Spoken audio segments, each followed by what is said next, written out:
박열이 10살이 되던 1912년 박열에게 아주 특별한 꿈이 한 가지 생깁니다.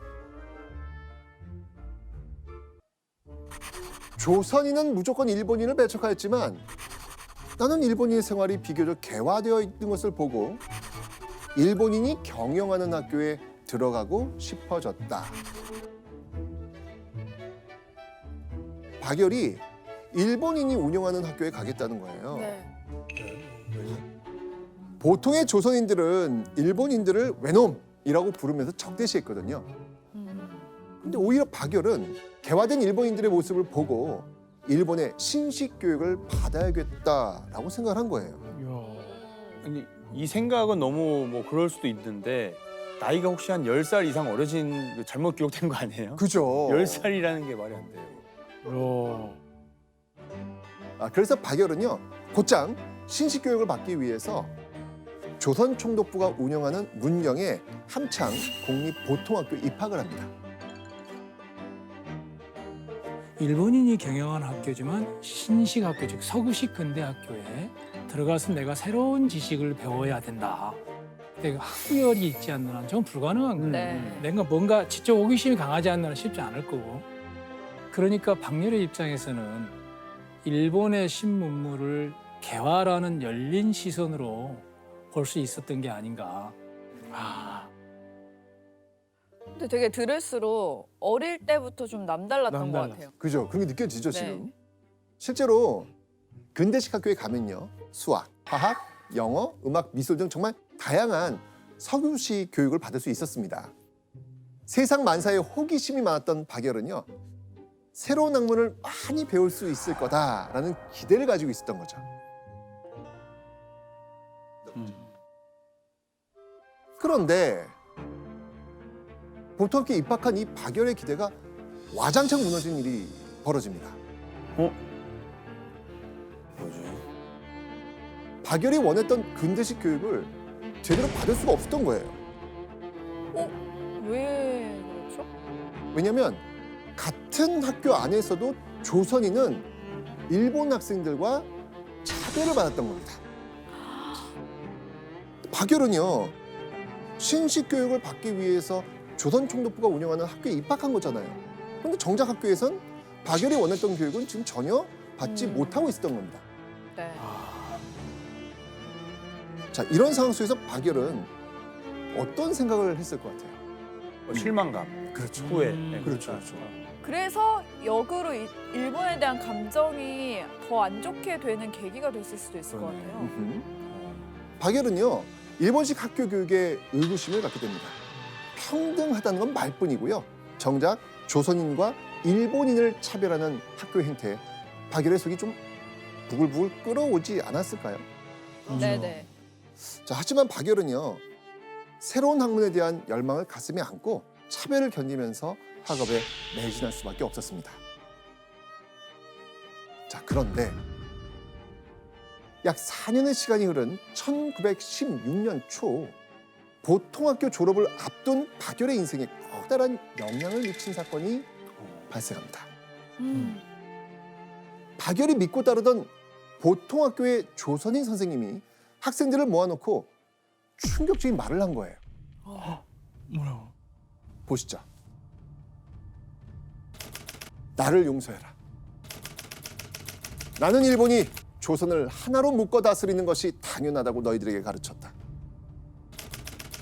조선은 일본보다 훨씬 더 오랜 역사를 가진 나라다. 조선인으로 태어난 것을 자랑스럽게 여겨라.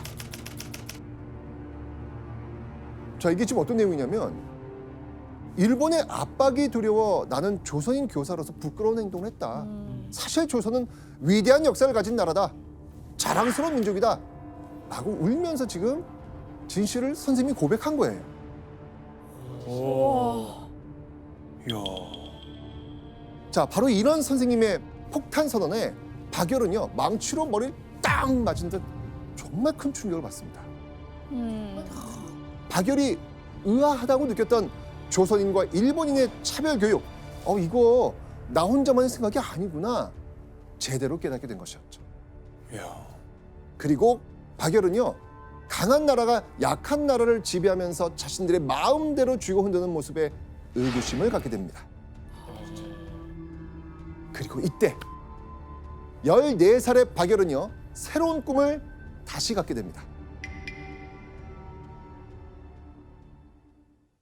조선 제일의 명문으로 손꼽히던 경성고등보통학교 사범과에 가겠다는 꿈을 갖게 됩니다. 자신이 직접 선생님이 되어서 조선 학생들에게 제대로 된 교육을 해야겠다는 결심을 한 거죠. 와. 자, 그래서 보통학교를 졸업한 박열은요, 자신의 꿈을 이루기 위해서 경상북도 문경에서 경성으로 올라오기로 와. 결심합니다. 꿈을 안고. 예. 교수님, 그 당시에 문경에서 서울까지 가는 게 쉽지 않았을 것 같은데. 그렇죠. 유학이죠, 유학. 쉽게 이야기해. 맞네요. 문경에서 서울까지 교통편도 마땅치 않은 음. 험난한 길이었는데 14살짜리 꼬마가 간다? 그건 굉장한 어려움일 수 있죠. 두 번째는 5살 때 아버님이 돌아가셨어요. 본인이 서울까지 유학을 갈 정도의 경비를 댈 만큼 경제력이 안 되잖아요, 네. 집이. 그래서 장관이 관장하는 시험이 있었습니다. 네. 관비 유학 시험이. 내가 여기 합격하면 돈을 지원받을 수 있는 거예요. 그래서 경성고등보통학교 사범과에 입학하는 시험에 합격을 해요. 후학과 민족을 위해 학문을 배우러 경성에 올라온 박열. 그렇게 약 3년의 시간이 흘러 17살이 되던 1919년 3월, 거리 곳곳에서 이런 소리가 들려옵니다.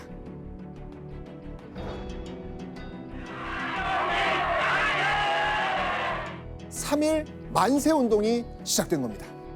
종로 탑골공원을 시작으로 경성도심 곳곳에 독립을 갈망하는 우렁찬 외침이 퍼집니다. 자, 그런데 그 조선 독립 만세, 이 만세를 외치는 군중 속에 불꽃 같은 함성을 지르며 시위를 주도하고 있던 한 남자가 있었습니다. 오. 누굴까요? 박열. 박열! 어? 맞습니다. 박열이 벌써요? 거기까지? 네, 바로 박열이 만세운동의 선두에 서고 있는 겁니다. 왜냐하면 3.1 만세운동 당시 불꽃남자 박열에게 주어진 특별한 임무가 있었거든요. 바로 오후 2시까지 학교의 학생들을 통솔해서 만세운동이 시작될 종로의 탑골공원으로 이끌고 가는 임무였습니다. 와.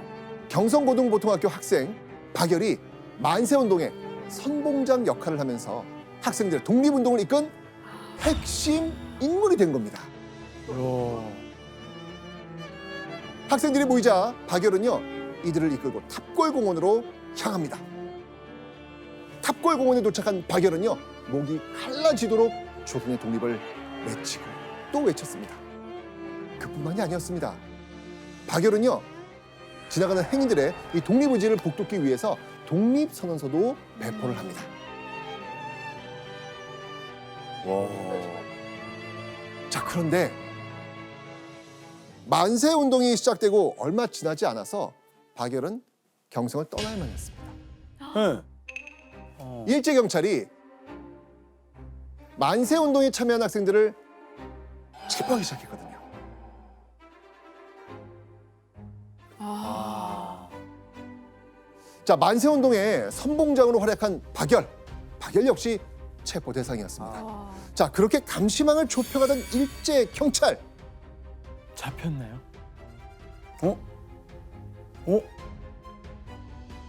박열은 다행히도 일제경찰의 감시를 피해서요, 시위대에서 무사히 도망칩니다. 와. 그리고 고향인 문경으로 내려가서 일단 피신하기로 하죠. 자, 그런데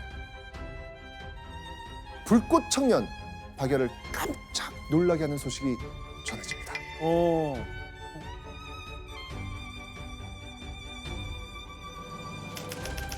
나는 3월 1일 소요 사건에서 혀를 자르고 전기를 통하게 하며 부인의 음모를 뽑는 등의 고문을 했다는 이야기를 들었다.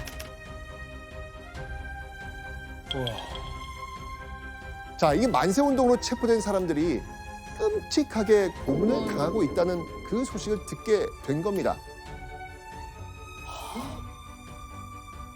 박열의 가슴은요, 또 한 번 분노로 들끓습니다.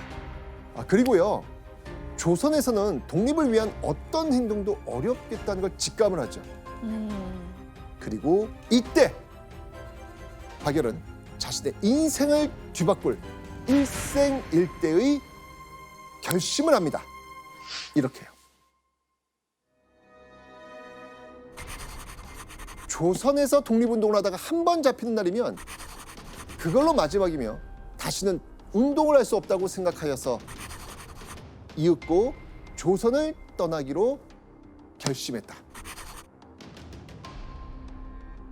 그러니까 차라리 적진으로 들어가서 적의 심장을 찌르겠다 아. 라고 결심을 한 거예요. 와. 적진이요? 그러면 일본으로 가야 되는 그렇죠, 맞습니다. 그러니까 불같은 성격의 박열이 적진인 일본으로 가서 제대로 독립운동을 하겠다라고 마음을 먹은 거죠. 와. 17살 나이에 선생님이 되겠다는 꿈마저 포기하고 경성 고등보통학교를 자퇴합니다. 와. 자, 그렇게 1919년 10월 불꽃남자 박열은 적의 심장부인 도쿄에 도착합니다. 자, 그런데 사실 지금 박열은 혈혈단신 맨몸으로 일본에 온 상황이잖아요. 네. 이 박열의 도쿄의 삶 과연 평탄했을까요? 일단 돈이 없고 네. 녹록지 않았을 것 같아요. 박열의 삶 역시 당연히 힘들었습니다. 박열은요, 조선의 엿을 파는 엿장수, 신문 배달, 공사장 막노동, 하여튼 몸으로 할 수 있는 일이라면 닥치는 대로 하면서 생활비를 벌었습니다. 물론 틈틈이 일제에 저항하며 독립운동에 대한 의지도 다졌죠. 대단하네요, 진짜. 대단해. 자, 그렇게 약 2년의 시간이 흐른 1921년 11월 20살을 앞두고 박열은요, 한 단체를 조직합니다. 야. 흑도회. 흑도회. 야, 검을 흑, 물결도, 모일회. 우와. 여기서 흑, 그러니까 검은색은요, 사실 뭘 의미하냐면 무정부주의자를 의미합니다. 무정부주의자, 즉 아나키스트를 상징하는 색깔입니다. 아나키스트 처음 들어보시죠? 아나키스트? 네. 처음입니다. 처음 들어보시죠? 아나키스트는요, 개인을 지배하는 국가 권력은 물론이고요, 모든 사회 권력을 부정하는 사람들을 이야기합니다. 그러니까 일본으로 간 박열이 무정부주의를 주장하는 비밀단체를 조직한 거예요. 그 비밀단체 이름이 뭐라고요? 흑도회. 맞습니다. 자, 그렇다면 박열이 흑도회를 만든 이유는 대체 무엇이었을까요? 나는 방법이 정당하지 않더라도 일본의 권력자 계급뿐 아니라 우주 만물까지도 멸망시키고자 생각했던 것이다. 야, 이게 기운이 보통 기운이 아니에요. 스케일이 달라요, 지금 이게. 그러니까 일본 포함해서 다 무정부로 만들겠다는 거예요. 그러니까요. 어마어마한 지금 꿈을 꾸고 있는 거예요, 지금요. 흑도회를 만든 이유는요, 모든 인간은 평등하다. 우리를 차별하고 가로막고 있는 일본의 권력자를 없애야 한다. 심지어는요, 폭력까지 불사하겠다는 그 강력한 의지를 지금 보여주고 있는 겁니다. 네. 여기엔 당연히 조선인들만 들어가지 않았을까. 아니, 그렇진 않아요. 아, 이 진짜요? 무정부주의자 아나키스트는요, 조선인뿐만 아니라 이 주위에 동참하는 일본인들도 많이 있습니다. 그래요? 네. 박열에게 아나키즘을 전파한 사람도 일본인이에요. 오. 그래요?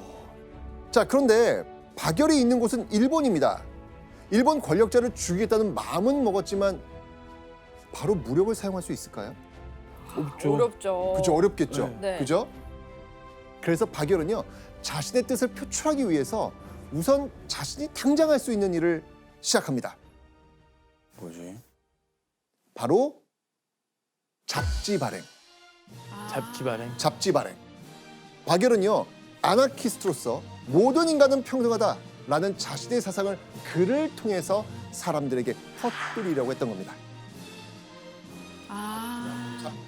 박열은 흑도의 이름을 따서 흑도라는 잡지를 발행했고요. 각종 잡지에 직접 글도 기고를 합니다. 박열은 그래서 일본의 사회 제도를 비판했고요. 또 조선을 식민 통치하는 일제의 잔혹함을 널리 알립니다. 이맘때쯤 박열이 써서 아주 유명해진 글이 있습니다. 뭐예요? 깜짝 놀라실 겁니다. 뭐예요? 뭐지? 바로 이겁니다.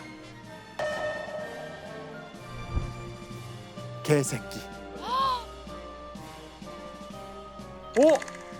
자, 박열이 쓴 시의 제목은요. 개새끼입니다. 네. 와, 그럼 이거 방송 나갈 때 삐 처리되는 거예요? 그 어떻게 돼야 돼요? 이거? 그럴 이유는 없죠. 이건 그가 쓴 제목이라니까요. 쓴 제목이니까. 사실 이 박열의 이 충격적인 이 시는요. 이 제목 있잖아요. 이 제목은 누군가를 지칭해서 쓴 말이었습니다. 그 대상은 과연 누구였을 것 같아요? 일본이죠, 뭐 일본. 일본. 일본? 아닙니다. 누구요? 그 조선인인데 일본 편에 있는 사람들. 친일파들? 네. 아닙니다. 누구요? 그러면요? 바로 박열 자신이었습니다. 본인? 맞습니다. 왜? 그러니까요. 제목만큼이나 이 시의 내용도 충격적이거든요. 자, 한번 보시죠. 나는 개새끼로쏘이다. 하늘을 보고 짖는 달을 보고 짖는 보잘것없는 나는 개새끼로쏘이다. 높은 양반의 가랑이에서 뜨거운 것이 쏟아져 내가 목욕을 할 때 나도 그의 다리에다 뜨거운 줄기를 뿜어대는 나는 개새끼로쏘이다. 이게 얼굴이 그냥 소름이 막 돋습니다 지금.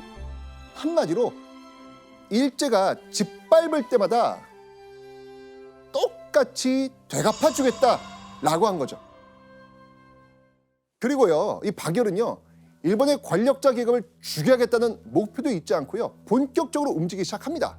바로 거사를 시도합니다. 바로. 네, 바로. 이거는 진짜 어려운 건데. 그리고 이때 박열이 거사를 위해 은밀하게 접촉한 이들이 있었습니다. 누구요? 바로 항일 비밀 결사 단체였던 의열단입니다. 와.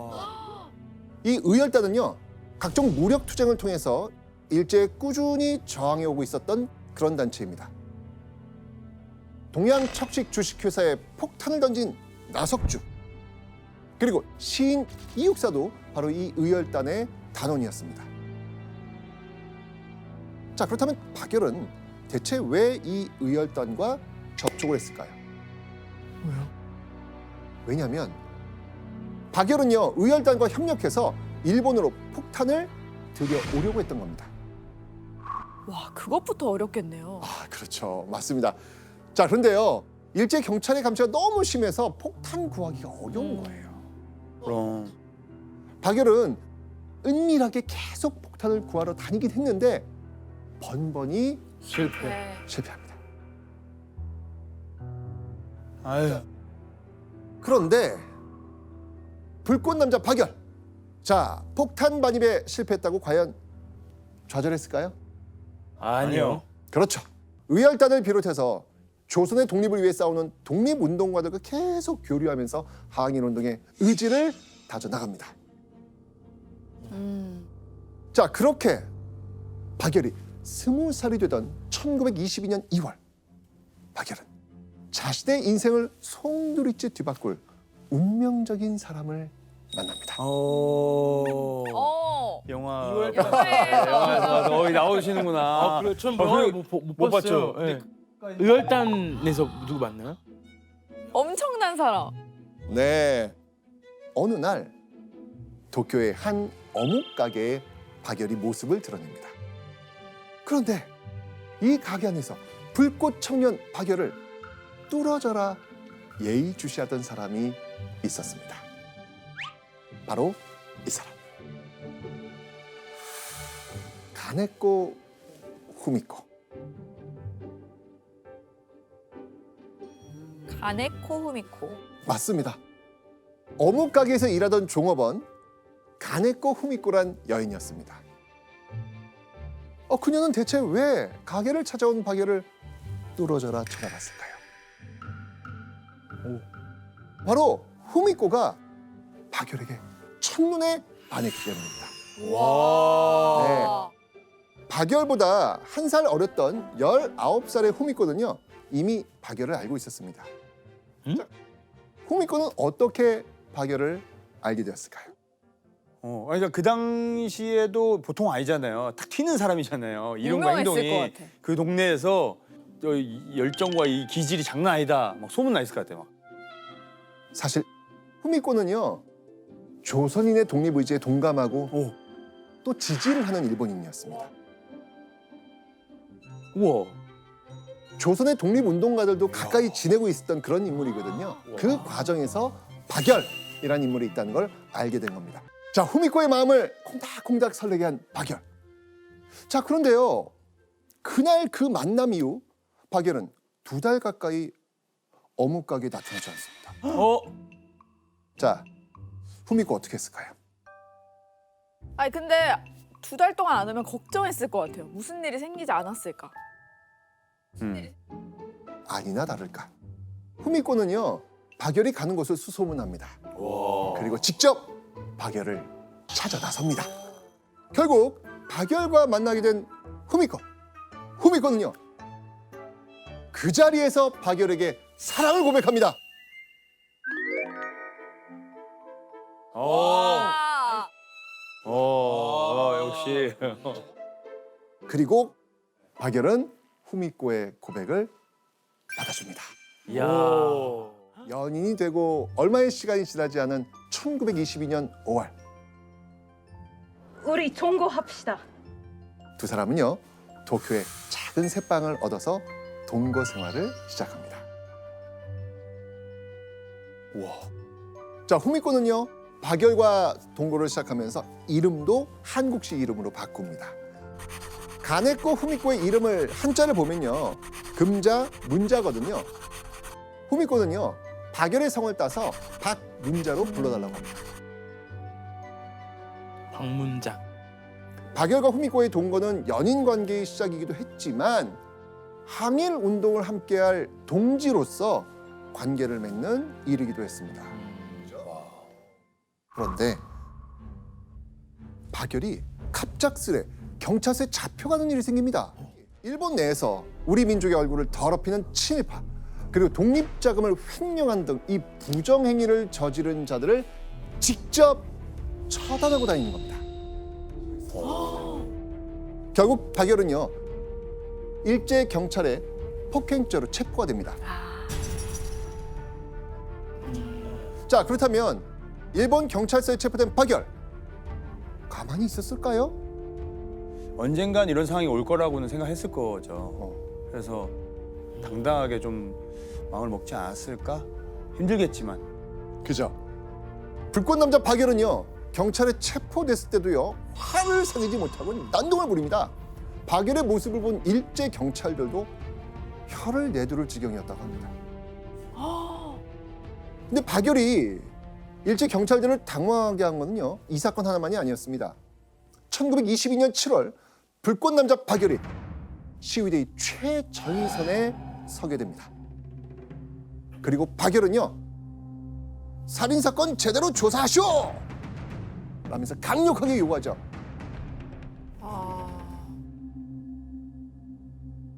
당시에 많은 조선인들이 일본 탄광 노동자로 끌려와 일을 하고 있었거든요. 그런데 일본의 한 탄광에서 100여 명의 조선인들이 혹독한 노동 그리고 가혹한 폭행 때문에 사망을 한 거예요. 왜? 100여 명이나. 야, 이게 말이 안 되는데. 이 사실을 알게 된 불꽃 남자 박열. 자, 불의를 참지 못하고 또 한 번 행동에 나섰던 겁니다. 바로 그냥 거기 그렇죠. 조선인의 편을 들면서 적극적으로 투쟁하는 박열의 모습을 본 일제 경찰들 과연 어떤 생각을 했을까요? 계속 쌓이잖아요. 박열에 네. 대한 그런 그 안 좋은 시선들이 이젠 약간 수상해. 우리가 더 감시를 해야겠어 이렇게 됐을 것 같아요. 맞습니다. 더 이상 가만히 지켜볼 수만은 없다라고 생각을 했겠죠. 몇 가지 사건 이후 박열은요. 일제 경찰의 극심한 감시를 받게 됩니다. 그러니까 박열이 일제 경찰의 본격적인 표적이 된 겁니다. 일제 경찰의 본격적인 표적이 됐지만 박열은 항일 운동을 멈추지 않습니다. 오히려 보란 듯이 불꽃 같은 항일 운동을 이어갑니다.